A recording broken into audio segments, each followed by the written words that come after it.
I want to request all my colleagues to be upstanding and welcome His Excellency the President to give us his vision with a round of applause.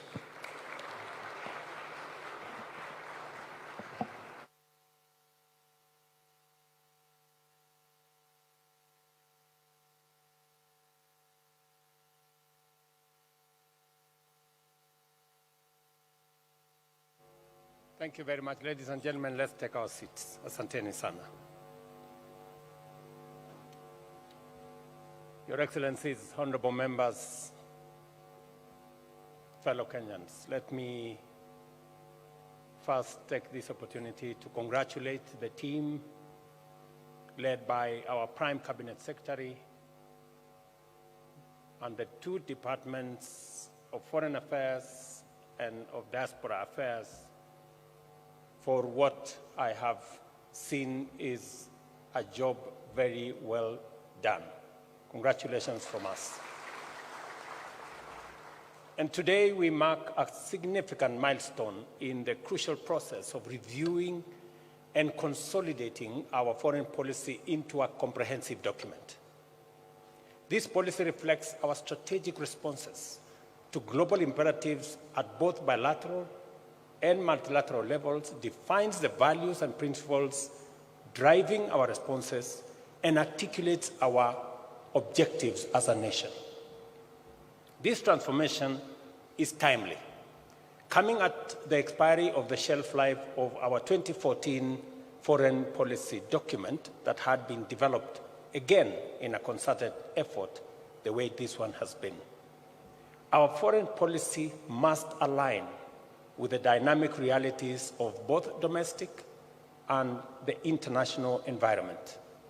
Kenya's pursuit of national economic transformation necessitates a forward-looking, robust, patriotic, and people-centered foreign policy that will attract investments and secure our country's rightful place on the global stage. At its core, Kenya's foreign policy is more than the management of relations with other nations. It's about shaping a destiny for present and future generations that aligns with our national interests.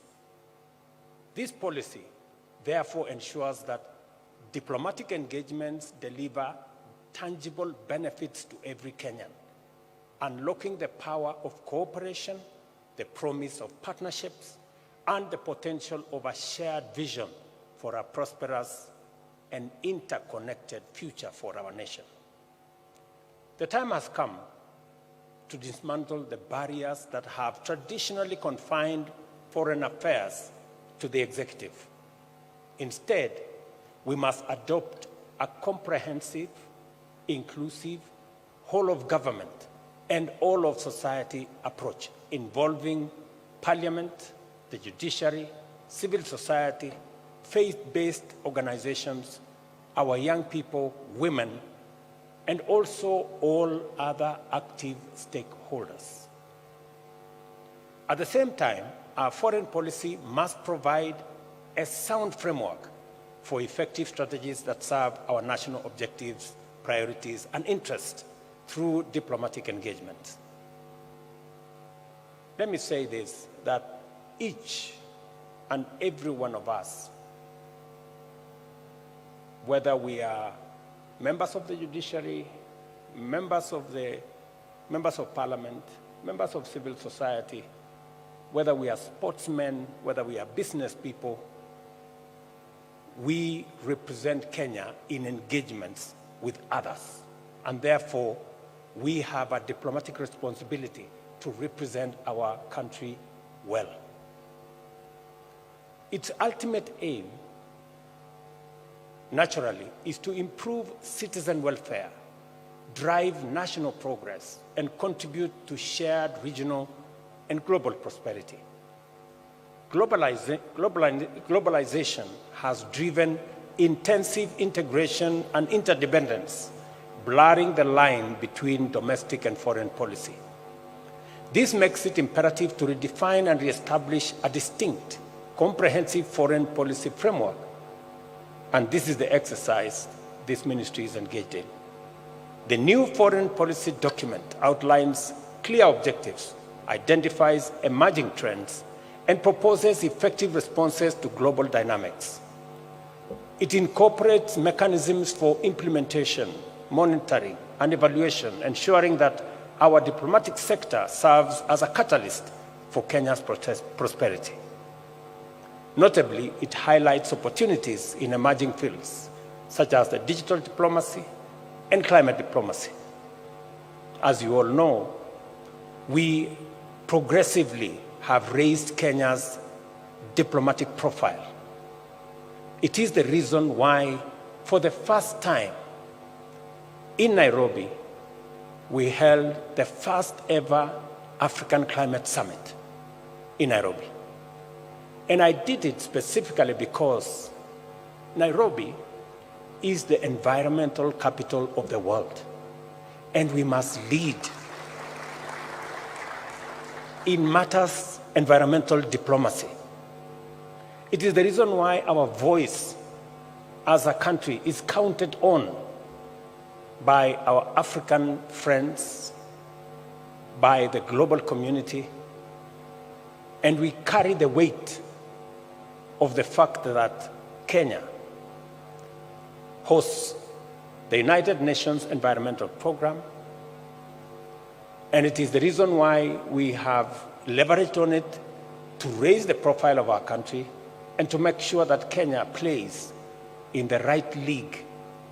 And I am looking forward to the Ministry of Foreign Affairs continuously managing that space in a manner that profiles Kenya positively. Without a doubt, economic diplomacy remains central to our foreign policy. Kenya's position as a regional financial hub, backed by a strong banking sector and hosting the largest World Bank station outside Washington, underscores its importance. Recent engagements, including the African Development Bank and IDA summits, have emphasized the critical role of the private sector, youth, and civil society in economic diplomacy.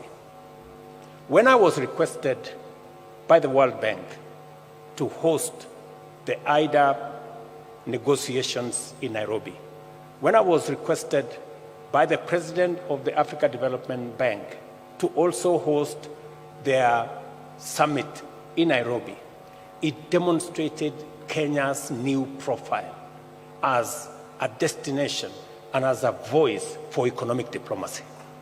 We must build on it, we must leverage on it, and whatever it is that we are doing, whether it is with the World Bank or the Africa Development Bank, must eventually accrue benefits to the people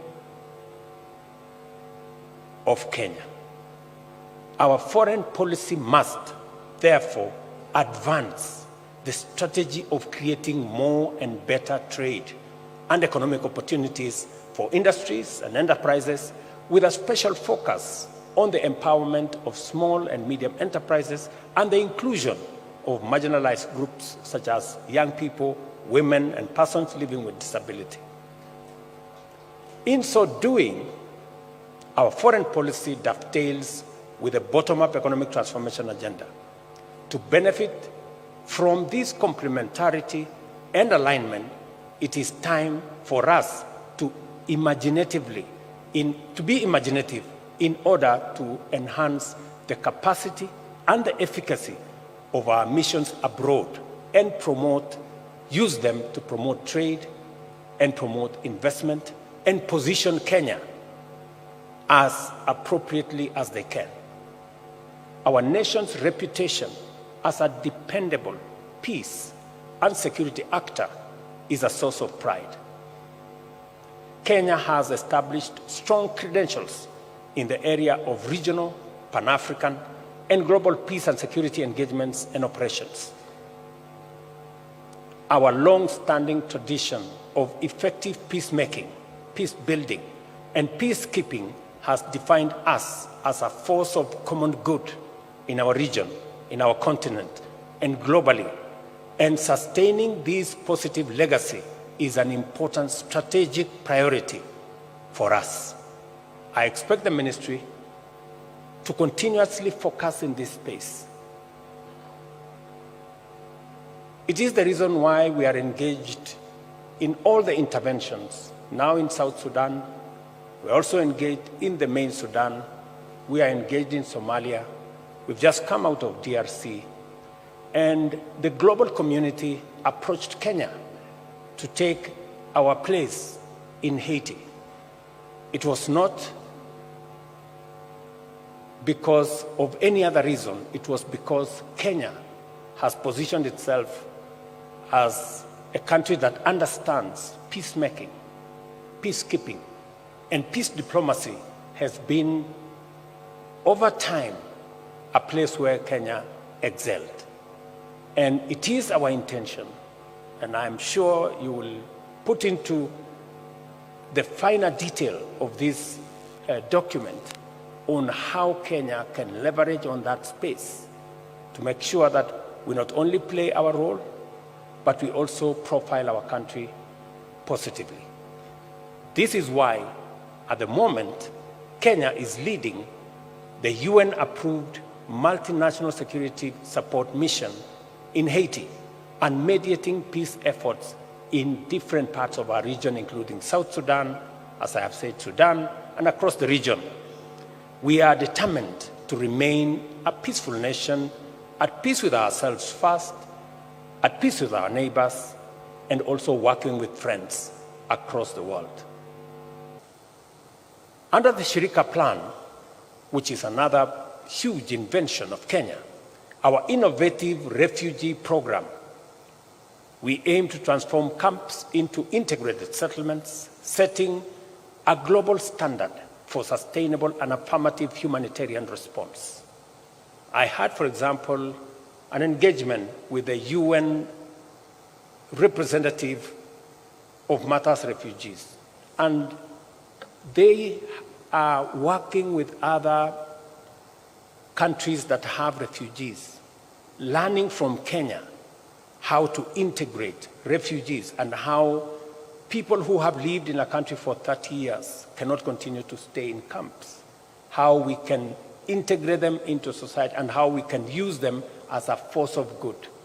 And we are making huge strides in that space. I hope this policy document will capture the innovative measures we have taken with our refugees, use them to profile our country, use them for matters diplomacy so that we can contribute to the welfare of not just refugees in our country, but refugees living everywhere in the world. Ladies and gentlemen, we are not new to climate diplomacy. Our country has a long and proud tradition of environmental diplomacy that dates back to our earliest years as a republic. By 1972 Copenhagen Summit, our voice and stand with respect to ecological stewardship, biodiversity conservation, and environmental sustainability was distinct and well-defined. We have sustained efforts to consolidate our role as a champion for conservation in the face of relentless global warming, which has ushered in unprecedented climate change. It has become imperative that we take a strong stand to promote urgent and effective climate action locally and globally.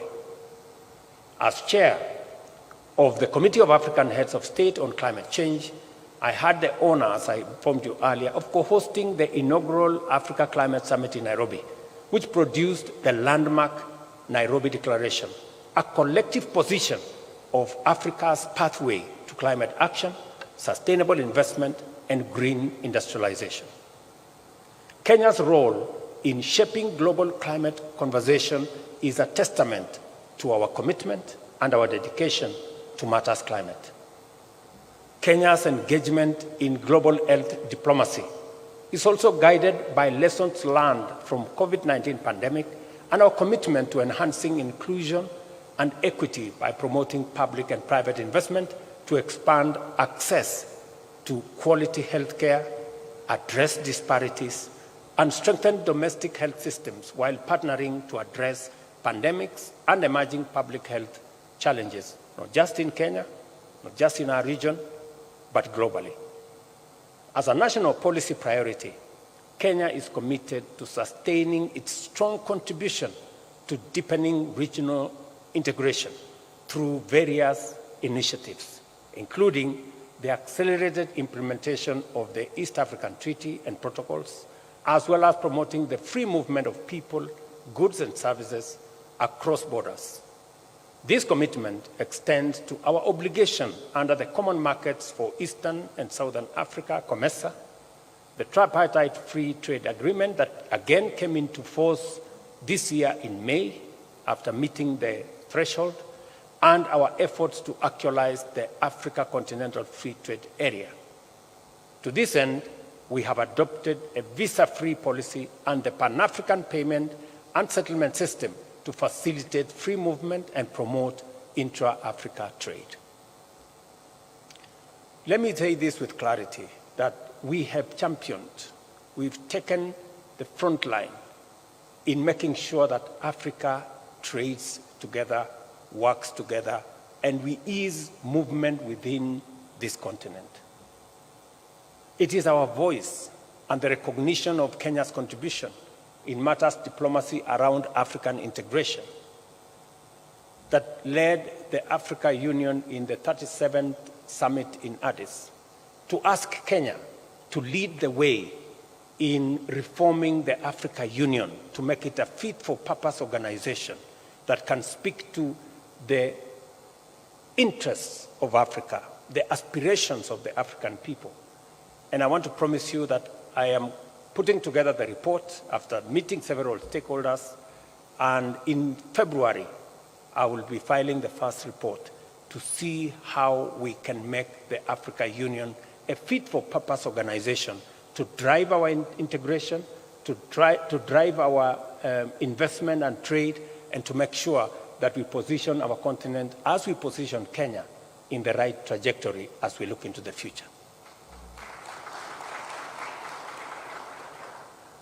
On continental leadership and governance, Kenya upholds the Africa Union's Constitutive Act, champions the Pan-African principle of developing and applying African solutions to African challenges, and vigorously promotes Africa's interests and positions in multilateral fora and on the global stage. As I have told you, as the current leader of the AU institutional reforms, we are committed to establishing a well-financed, assertive African Union capable of addressing the continent's challenges and advancing its strategic interests. Despite numerous challenges that have put multilateralism in a crisis, Kenya's commitment to multilateralism endures, and more than ever, we are now invested in strengthening it at both the regional and global level. In all these endeavors, our positions are firmly aligned with the founding principles and constitutive instruments of the Africa Union and the United Nations, while being guided by our national interest. As a member state and host country to major international institutions, including the UN, Kenya has a strong interest in championing for their further empowerment and reform. And that is why I have been in the forefront, and we have been as a country in the forefront in championing the reform of international architecture, whether it is the UN Security Council, multilateral banks and financial institutions, because we need to make them fairer, we need to make them much more responsive, and Kenya has a stake because we host the only UN headquarters in the Global South here in Nairobi, and therefore our voice matters. We can speak authoritatively as a country on matters UN, on matters reform of the UN, on matters reform of the financial architecture of the world we live in today, because we have a first-hand experience on handling matters UN in Nairobi. And I am very proud that the UN headquarters in Nairobi is now going to be upgraded so that we can have better facilities to be able to deliver on the mandate that the UN facilities in Nairobi have been assigned. During the recent UN General Assembly Summit of the Future, Kenya reaffirmed the need to reform multilateral organizations and restructure the global financial architecture as a key to ushering our people into a just, inclusive, sustainable, and prosperous future. We firmly believe that the current financial system grossly underserves the deserving majority of the world's population and exacerbates economic crises and inequalities, with 1 in 3 developing countries at the risk of debt default. As a matter of policy, Kenya advocates for the establishment of a fairer and a more equitable financial system. And I am very proud of the strides we have made. There was a time people did not want to listen. Now we've taken the turn, and everybody now accepts that something must be done. I am happy that at the last, we are able to launch this foreign policy document, which celebrates our diplomatic achievements, analyzes current and emerging global dynamics, and also offers firm strategic guidance on the ways and means of undertaking successful initiatives. I've also seen its implementation requires collaboration across all arms of government. I commend the Office of the Prime Cabinet Secretary and the Ministry of Foreign and Diaspora Affairs for their thorough, consultative, and inclusive manner in which they have undertaken their work, and call upon all of us, all the stakeholders, both in private and public, as well as our local, regional, and international partners to collaborate with us and ensure the successful implementation of this policy. As we embrace this new foreign policy, let us remember that the future is not inherited. The future is created. Through the power of our patriotism, concerted effort, and the strategic framework provided by our foreign policy, we must aim to keep Kenya's flag flying high, to inspire pride and hope, and symbolize Africa's true renaissance.